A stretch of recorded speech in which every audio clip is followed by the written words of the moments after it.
하나님의 진정한 치유라는 말씀으로 제목으로 말씀을 전할 때 큰 은혜가 있길 간절히 소망합니다. 상처는 치유가 됩니다. 그래서 상처는 우리가 흔히 많은 상처들이 있겠지만 몸의 상처와 마음의 상처 이렇게 나뉠 수 있습니다. 몸의 상처는 첫 번째로 우리가 스스로 회복력이 있어서 약을 바르거나 치료를 하지 않아도 스스로 치유되는 일들이 있습니다. 우리가 감기에 걸렸을 때 약을 먹거나 그런 특별한 병원에 가지 않아도 시간이 되면 자연 면역력과 치유함에 있어서 치료가 되어지는 것처럼 그렇게 스스로 치유가 되어지는 부분이 있고, 아니면은 우리가 약의 힘이나 아니면 수술이나 항생제를 먹어서 치유가 되어지는 경우가 있습니다. 이렇게 몸의 상처는 그렇게 치유되지만 마음의 상처는 어떨까요? 우리는 매 순간마다 마음의 상처를 입고 살아갑니다. 그래서 우리가 마음의 상처라는 것은 내가 어떤 부분에 이르렀을 때에 상처를 받습니다. 이것은 듣기 싫은 말이 있을지라도 어떤 사람은 그 말에 상처를 입지 않는 사람도 있고, 또 별거 아닌 것처럼 보이지만 그 사람의 마음의 상처가 있는 경우가 있습니다. 그래서 절대적으로 이것은 다른 사람들에게 상처를 주는 말이다 라고 이야기할 수 없을 정도로, 어떤 사람은 그 말을 듣고도 아무것도 아닌 것처럼 받아들이고 지나가는 사람이 있는 반면에, 어떤 사람은 정말 아무것도 아닌 것에 예민하게 반응해서 상처가 입어져서 어려움을 당하는 경우가 많이 있습니다. 그러기에 그 마음의 상처는 절대적인 것도 있지만 상대적인 것도 마음에 많이 있는 것을 볼 수 있습니다. 그러기에 그 사람이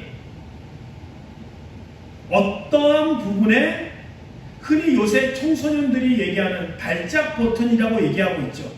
어떤 부분에 특별히 예민하게 상처를 입는지 알고 있다면 그 말에 조심할 수 있겠지만, 우리가 모든 사람들의 마음을 헤아릴 수 없기에 내가 하는 말에 어떤 사람들은 그냥 지나갈 수 있고, 어떤 사람들은 특별한 마음의 상처를 받을 때가 종종 있습니다. 이러기에 우리는 그 마음의 상처를 사람들이 주지 않기 위해서 노력도 해야 하지만, 그 받는 사람들 입장에서도 그 사람의 마음에 악의가 없이 그 말을 했다면 그냥 넘어갈 수 있는 그 두 가지 요소, 내가 스스로 조심도 해야 되며 내가 상대방의 마음도 살필 수 있는 그 마음의 여유가 있어야지 그 마음의 상처를 덜 받고 덜 주게 되는 상황이 이루어지게 됩니다. 그렇다고 그 마음의 상처가 해결될 때는 그 사람이 망할 정도로 해를 당해서 그렇게 해결되는 부분들이 있고, 아니면 내가 사과를 해야지만 해결되어지는 부분이 있고, 아니면 내가 흔히 기독교인들이 하나님의 말씀을 깨닫고 기도의 응답을 받아서 그 사람이, 상처를 준 사람이 어떠한 행동에 상관없이 하나님의 응답을 받고 해결되어지는 경우가 있습니다. 그러기에 우리에게는 그 마음의 상처를 받았을 때, 그 마음의 어려움을 당했을 때 이것만이 나의 유일한 해결책이다라고 얘기할 수 없는 여러 가지 해결책이 있음을 우리는 알아야 합니다. 요셉은 노예로 팔려간 지 13년 만인 그 나이 30세에 총리로 올라가게 됩니다. 어쩌면은 그는 애굽에서, 이집트에서 상상할 수 없을 정도로 낮은 최하위의 신분에서 상상할 수 없을 정도로 최고로 높은 위치에 올라가게 되는 그 일들이 순식간에 벌어집니다. 그런 상황에서 요셉의 오늘 고백은 하나님께서 나의 그런 고통과 아픔을 치료해 주었다라고 고백하는 내용들이 오늘 읽은 본문을 통해서 나타날 수 있습니다. 요셉은 바로가 꿈을 꾸었던 그 꿈에 대한 해결책을 제시하게 됩니다. 이제 7년의 풍년과 7년의 흉년이 곧 다가오게 될 터인데, 이제 지혜 있는 사람들을 선별하여서 7년 동안의 풍년이 있을 경우 그 7년 동안의 풍년에 있는 그 수확물의 20%를 그 성의 각각 창고와 또 기관들을 만들어서 20%를 저장하십시오. 그렇게 7년 동안 20%를 저장한다면 흉년의 7년을 아주 잘 견디며 생활하며 보낼 수 있을 것입니다. 라고 하는 정책적인 제안을 하게 됩니다. 이와 같이 우리가 알고 있다시피 요셉은 그 문제를 정확하게 풀 수 있었고 그 문제를 해결할 수 있는 정확한 정책적인 답변을 알고 있었고 그것을 바로에게 이야기해 줄 수 있었습니다. 풍년이 얼마나 풍성했냐면 7년 동안 1년 동안 그 수확물의 20%만 저축을 할 수 있고 모아둘 수 있었다면 흉년을 잘 보낼 수 있다고 얘기합니다. 보통 우리가 우리나라에서 1960년대, 70년대 초만 해도 가장 힘들고 어려웠던 시기가 있다면 그 얘기를 우리가 흔히 이야기하듯이 보릿고개라고 합니다. 요새 젊은 아이들도 그렇고 저도 보릿고개를 그렇게 지내본 세월은 아닙니다. 이 보릿고개라는 것은 쌀을 수확하고 한 10월 중후반에 쌀을 수확하고 보리가 수확되어지기 바로 봄이 지나가는 그 한 2-3개월의 기간이 먹을 것이 없어서 힘들고 어려운 생활을 보냈던 것을 우리는 흔히 보릿고개라고 얘기합니다. 이렇게 힘든 시간이 흉년이라고 해서 모든 수확물이 없는 것이 아니라 만약에 보통이었다면 수확물의 100%를 얻었다면 아마 흉년이었다면 수확물의 50%나 40%, 60% 정도를 걷기 때문에 아마도 이 흉년을 이렇게 대비하기 위해서 20%라는 것은 평상시에 50% 정도에 되는 수확물이라고 이렇게 상상하고 예측할 수 있었습니다. 어찌하였던 얼마만큼의 풍년이었다면 20%만 저축을 해도 그 흉년을 잘 보낼 수 있을 만큼의 많은 식량이라고 예측할 정도로 하나님이 허락하신 그 흉년과 풍년에 대한 개념과 해결책은 요셉이 정확하게 알고 있었습니다. 그러면서 그 정책적인 제안은 바로와 또 그 애굽에 있는 모든 사람들이 보기에 합리적이고 그것을 이루면은 모든 것이 잘 해결될 만큼한 합리적이며 정확한 정책이었습니다. 그러면서 39절에 보면 바로가 요셉에게 말하였다. 하나님이 너에게 이 모든 것을 알리셨는데 너처럼 명철하고 슬기로운 사람이 또 어디 있겠느냐. 바로가 이렇게 얘기했다는 것은 애굽에 있는 모든 사람들이 요셉의 그 문제에 대한 해답이 정책적인 대안이 합리적이며 올바르다는 것을 모두 공감했다는 것을 볼 수 있습니다. 요셉이 아무리 정책적으로나 지혜적으로나 뛰어난 그런 모습들을 갖고 있을지라도 넘지 못하는 산이 있어요. 그 넘지 못하는 산이 무엇이었냐면 바로 요셉의 신분이라는 것입니다. 애굽은 철저한 신분제였습니다. 지금은 민주주의 사회이기 때문에 정확한 신분제가 있을 수는 없지만 고대의 많은 사회들은 신분제의 사회였습니다. 그리고 웬만하면은 그 신분제를 뛰어넘을 수 없는 그런 상황이었습니다. 우리가 흔히 얘기하듯이 조선시대 때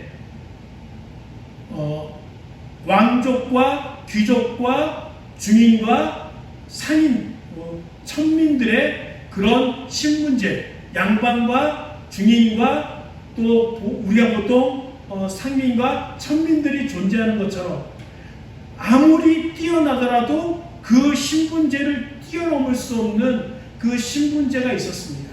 아무리 뛰어나다라고 해서 노예가 갑자기 양반이 되고 왕족이 될 수 없는 그런 상황에서 이 요셉이 노예라는 신분 그리고 죄수라는 신분에서 그 모든 귀족과 그 모든 뛰어난 사람들 앞에 인정받기라는 것을 쉽지 않았습니다. 그리고 그 정책에 의해서 바로가 요셉에게 이 문제를 해결할 총리, 그 뒤로 나가면은 그 바로의 2인자, 애굽의 2인자로 높은 관직을 주면서 그 모든 사람들은 바로 요셉의 말에 순종하고 요셉의 말에 허락하지 않고는 어느 것 하나 이루어지지 않을 정도로 거대한 권력을 주었다는 것은 모든 애굽의 사람들이 요셉의 그 정책과 지혜를 인정하지 않고는 불가능한 일이었습니다. 그러면서 이 바로는 요셉의 하나님이 너와 함께 하시기 때문에 이러한 지혜와 이 지혜를 해결할 만한 지혜가 그에게 나오고 있음을 인정합니다. 이것이 그냥 빈말로 이루어진 것이 아닙니다. 우리가 흔히 알고 있다시피 바로는 신의 대리자로서 신의 현현으로서 애굽을 다스리는 사람입니다. 그가 다른 나라, 다른 민족의 신을 인정한다는 것은 쉽지 않은 결정입니다. 그럼에도 불구하고 이 바로는 요셉이 섬기고 있는 하나님을 인정하며 그 요셉이 위대한 해결자로서 그렇게 국무총리로 임명되어질 수 있는 근거를 하나님이 함께 하시기 때문에 그 지혜가 있음을 인정하는 것으로 받아들이고 나아가고 있는 것을 볼 수 있습니다. 그러면서 이 요셉에게 바로의 집 이집트를 다스리기 위해서 몇 가지 전리품과 특권과 권력과 신분의 위치를 주게 됩니다. 첫 번째로 바로가 끼고 있던 인장의 반지를 빼서 요셉에게 줍니다. 앞에 보면은 이것이 바로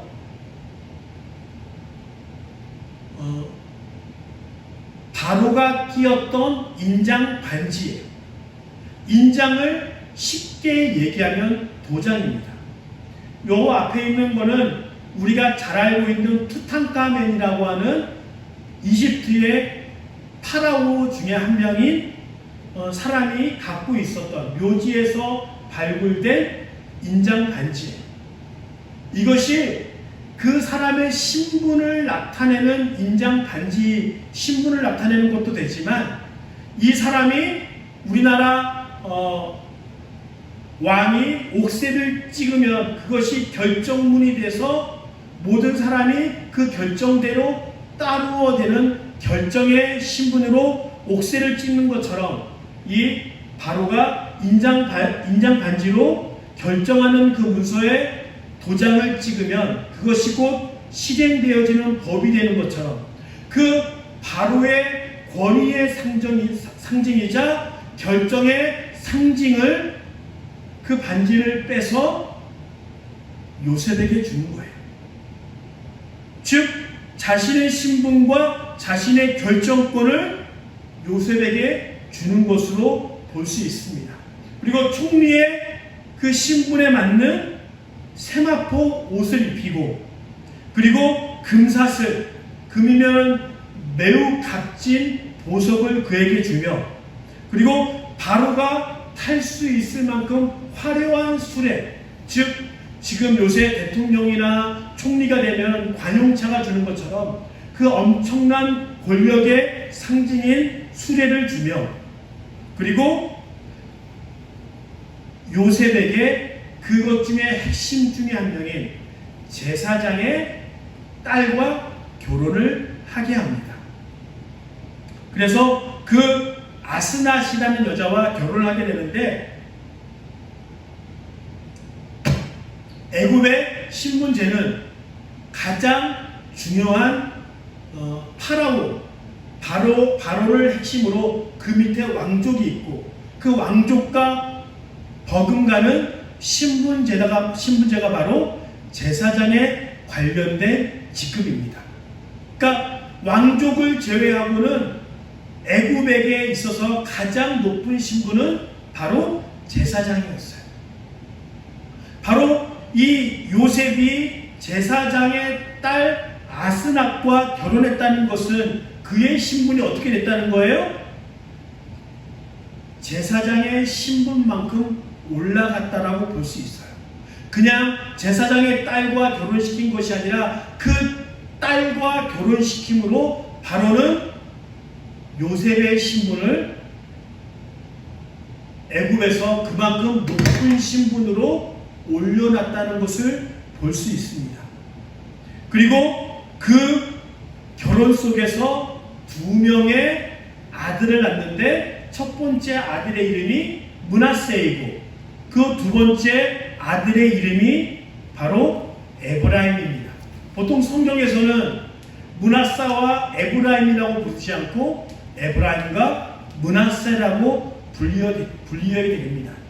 그래서 우리가 흔히 알고 있는 12지파를 얘기할 때, 12지파, 그 12지파는 보통 우리가 얘기할 때 야곱의 12아들, 우리가 흔히 얘기하는 유다지파, 루벤지파, 레위지파, 시므온지파, 이것은 다 야곱의 12아들 가운데 지파가 만들어지는데, 특별히 요셉 지파는 없어요. 그 대신에 요셉이 그만큼 위대한 일들을 감당했기 때문에 요셉 지파라고 부르지 않고 그 12명의 지파들 가운데 에브라임과 므낫세 지파를 넣어서 12지파를 만듭니다. 그래서 에브라임과 므낫세는 요셉의 아들이지만 12지파 가운데 한 2지파로 바로 소개되어 있습니다. 그런데 이 므낫세 지파의 이름은 무엇이냐면, 다 같이 읽어볼까요? 시작! 요셉은 하나님이 나의 온갖 고난과 아버지 집 생각을 다 잊어버리게 하셨다 하면서 맏아들의 이름을 므낫세라고 지었다. 그리고 둘째는 내게 고생하던 이 땅에서 하나님의 자손을 번성하게 해주셨다 하면서 그 이름을 에브라임이라고 지었다. 즉, 이 자녀의 출산을 통하여 그 이름을 짓는데, 요셉은 그가 13년 동안 어떤 어려움과 어떤 고통과 슬픔과 그 고통 가운데 있었는지 그 이름을 지으면서 그 모든 것이 어떻게 됐다고요? 해결되어지고 이루어졌다는 것을 그 아들의 이름을 지으면서 믿음으로 고백하면서 나가고 있는 것을 볼 수 있습니다. 많은 한국의 성도들은 치유받기를 원합니다. 그래서 목사님들의 흔히 많은 영적인 목사님들의 기도와 또 예언을 받기를 원합니다. 또 말씀을 통해서도 내가 이런 어려움과 고통을 당하고 있는데 해결되어질 말씀이 나에게 있기를 간절히 사모하면서 기다리고 있습니다. 먼저 내 안에 있는 아픔과 답답함과 문제가 해결되어지는 마음으로 예배에 나오고 또 기도를 드리며 예언을 받고 또 그것이 해결되어질 마음으로 간절하게 하나님 해결되어지길 원합니다. 헌금하고 또 하나님 앞에 헌신합니다. 그러면서 우리가 치유되어지고 회복되어지길 간절히 사모하면서 하나님께 나가고 있습니다. 그런데 그리스도인의 가장 큰 치유와 회복은 내가 하나님 말씀과 하나님의 사역에 동참하고 있을 때 진정한 치유와 회복이 되어지는 거예요. 우리가 하나님의 말씀을 들으면 우리 문제 가운데 해결되지 않는 것이 회복이 되며 해결되며 우리 마음의 걸림들이 해결되어집니다. 그런데 그 수준의 치유하심, 회복하심보다 더 위대한 치유하심과 회복하심은 내가 하나님의 말씀과 사명 가운데 머물러 있고 동참하고 있을 때 그 모습을 깨달아지고 그것이 내가 인정되어졌을 때 더 큰 위로와 치유와 회복이 우리에게 있게 되는 것입니다. 초대교회 사람들에게는 큰 문제가 있었어요. 어떤 문제가 있었냐면 막 사람들이 고통당하고 박해당했을 때 하나님 제발 살려주세요. 하나님 제발 구원해주세요. 하나님 내가 죽더라도 내 아들, 내 자녀만은 살려주세요 라고 하는 그 간절한 기도와 절박한 기도를 하나님께 드립니다. 그럼 하나님께서 그 기도에 응답하셔서 살려줄 때도 있고 그 어려움을 모면할 때도 있어요. 그런데 대부분은 고통과 핍박의 대부분은 그냥 기도에 응답이 되어지지 않는 것처럼 콜로세움에서 사자밥이 되고 십자가에서 예수님처럼 죽어가며 그렇게 나는 죽어도 좋으니 내 자녀만큼은 살려달라고 울부짖던 그 기도에 하나님이 응답하지 않는 것처럼 그렇게 모두 핍박과 고통 가운데 생을 마감합니다.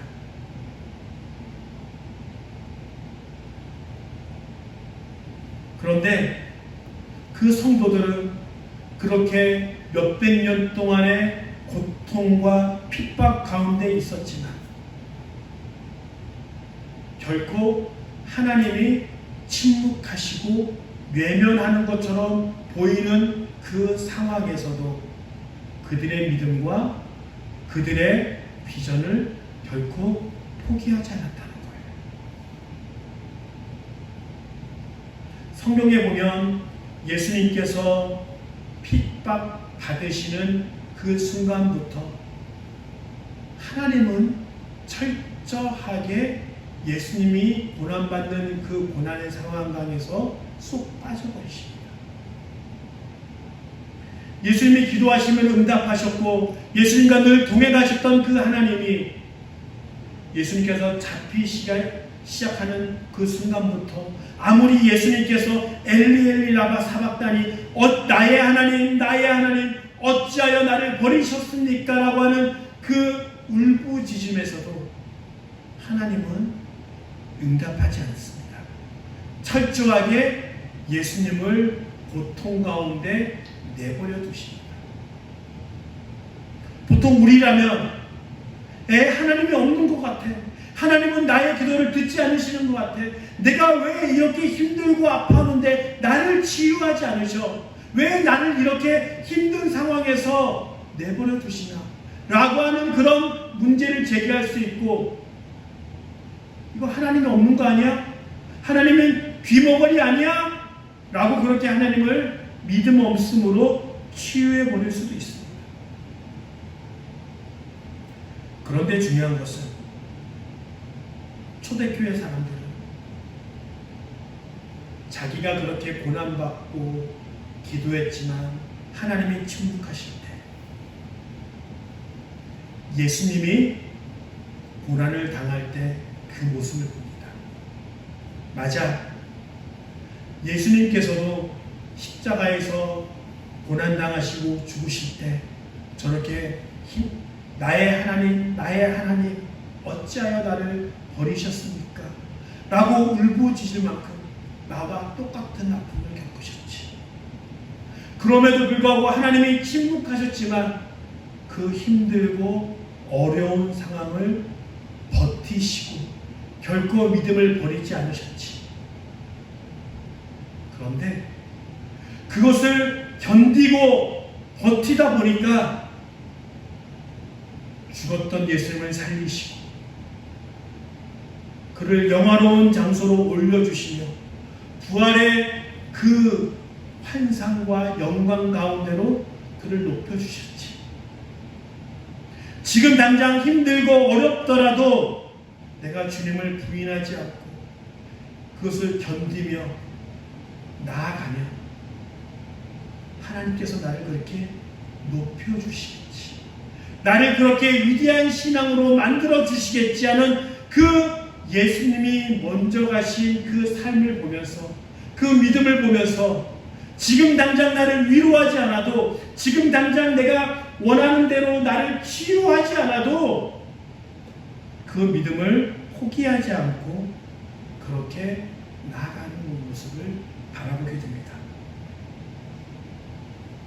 치유란 회복과 또 치유하심으로 내가 나아지는 정도 있지만 그것보다 성경에서 말하는 더 위대한 회복과 치유는 고통과 힘듦과 어려움 가운데서도 내가 그 상황을 벗어나지 않고 끝끝내 믿음을 지켰고 소명을 지켰고 하나님께서 명령하신 비전의 길을 가기 위하여 고통을 견뎌냈을 때 주시는 하나님의 치유하심과 함께하심이 우리에게 주어진 진정한 회복과 치유와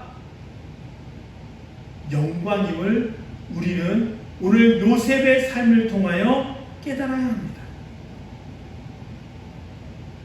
요셉도 어쩌면 그 고난의 13년을 보내면서 그의 인생 가운데 왜 하나님 나는 이렇게 형들의 배반을 당하며 누명을 써야 되며 옳은 일을 했음에도 더 낮은 자세, 더 나쁘게 일을 만들어 와야 합니까? 라고 얘기할 수 있어요. 하나님이 없는 것 같아. 내가 믿음을 지켰지만 왜 나를 위로하지 않는 겁니까? 왜 하나님 내가 이렇게 믿음을 지켰음에도 불구하고 나를 회복해 주시지 않습니까? 라고 그렇게 문제 제기할 수 있어요. 그러나 이 요셉은 하나님을 향한 신뢰를 저버리지 않고 하나님을 신뢰함으로 견디고 견디었습니다. 하나님께서 사람의 힘으로는 만들 수 없는 영화 같은 드라마 같은 그런 위대한 반전을 만들어 주십니다. 애굽에서 노예였다가 노예에서 오히려 더 낮은 노예의 죄수의 신분에서 죄인의 신분에서 한순간 바로의 2인자, 애굽의 2인자로 높여주셨을 때 비로소 요셉이 고백합니다. 므낫세, 하나님께서 그 온갖 고통을 잊게 하셨다. 에브라임, 하나님이 고생하던 나를 그렇게 번성케 해 주셨다라고 고백합니다.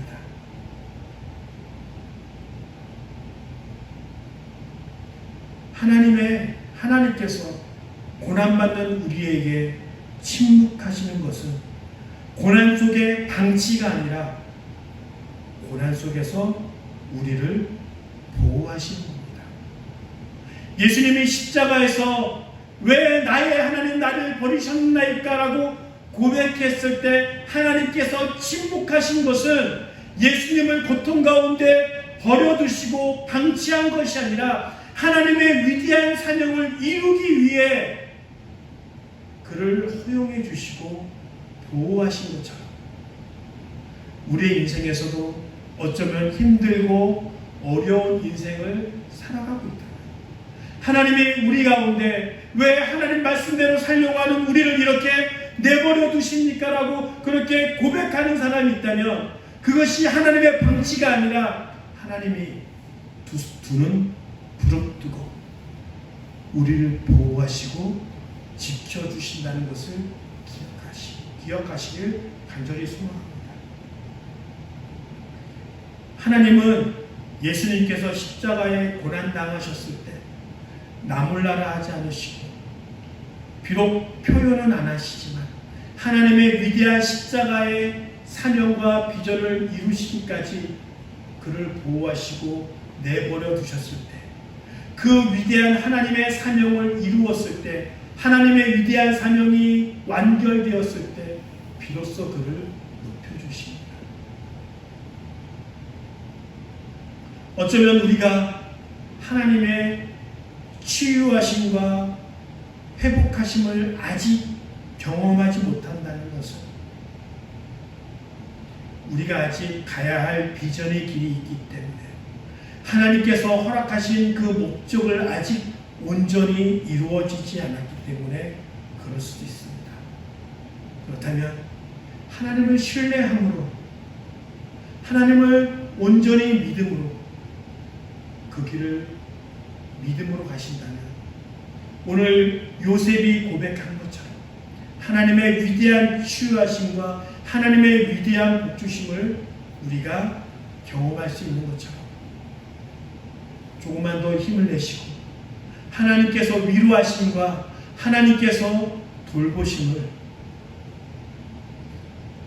그렇게 나아간다면 하나님께서 우리를 기억하시고 위대한 요셉의 자리처럼 올리신 것처럼 우리도 그렇게 올리는 믿음이 되어지길 간절히 소망합니다. 지금 아프다고 지금 당장 아프다고 잠깐의 위로와 회복이 아닌